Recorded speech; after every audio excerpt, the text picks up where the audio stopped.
So basically, you can see uh, the how we are talking about the downloadation. So if you provide this Selenium Java, so it will go to this Maven repository. You go to this Maven repository, and then you type here Selenium. Sorry, you type here this artifact ID. You type here this artifact ID, and it will go here, and then 4.18.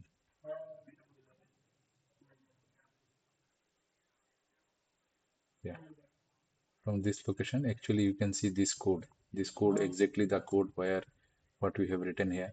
So you can see it is downloaded from this location. So repositories are there, and then repositories are, so every time we write something in this dependency. So so basically we can see, so everything has been downloaded from this repository. So when you create a Maven projects, like as I showed in earlier video, it creates a POM file, and whatever dependencies you put in this inside the dependency opening tag and closing tag, you put this like this, and it will be, when you save this file, it automatically will be download and put in the library. That is the beauty of Maven. So anyway, we are going to show a beginning code for, so we put, and then it will it will create like this kind of structure, src test, whatever you like this is, you provide com example my app, so it will be like com example my app, or whatever I have given com my company app, so it is created like this, src main java, src main, src test, src resources. This will be created as you put this kind of as you put the command, so it will be created. So this is how Maven structure works. So I hope you understand. If you don't understand, put in the comments. I will clarify more in the forthcoming video. So I'm going to show a simple project, a simple application Selenium. So I imported these drivers because I'm using Chrome driver. You can use Edge driver and Firefox driver as per your suitability.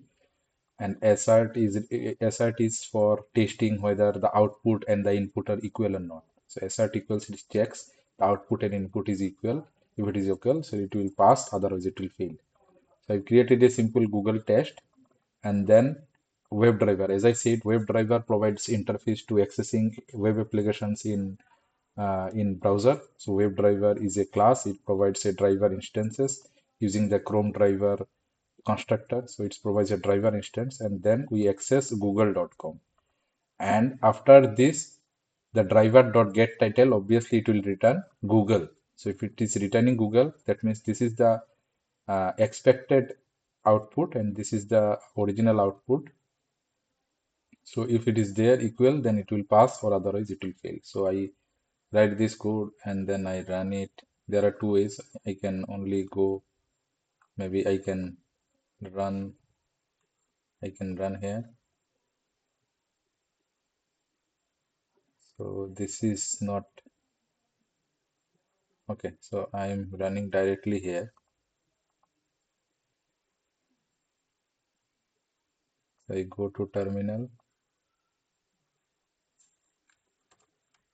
cd, or I can convert this code into a public static void main. Yeah. Now I can run this.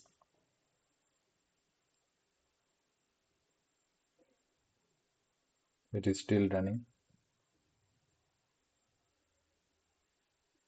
You open a Google Chrome browser, you'll open the drive, and then it close, and then close. So you can see it has been successful.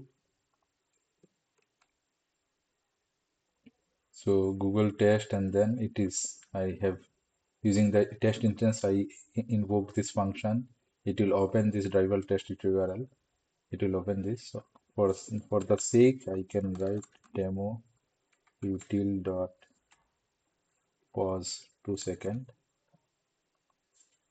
then again demo tilde pause 2 seconds, sorry.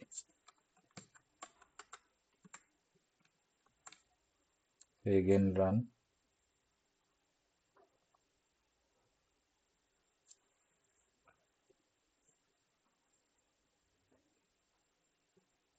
Okay, 1 2, so it is closed.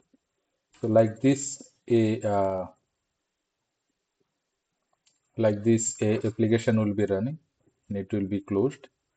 We can test whether the browser is running, whether the application is running. We can put any other applications here.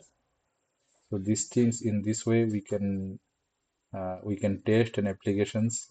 We can test different ways to URL.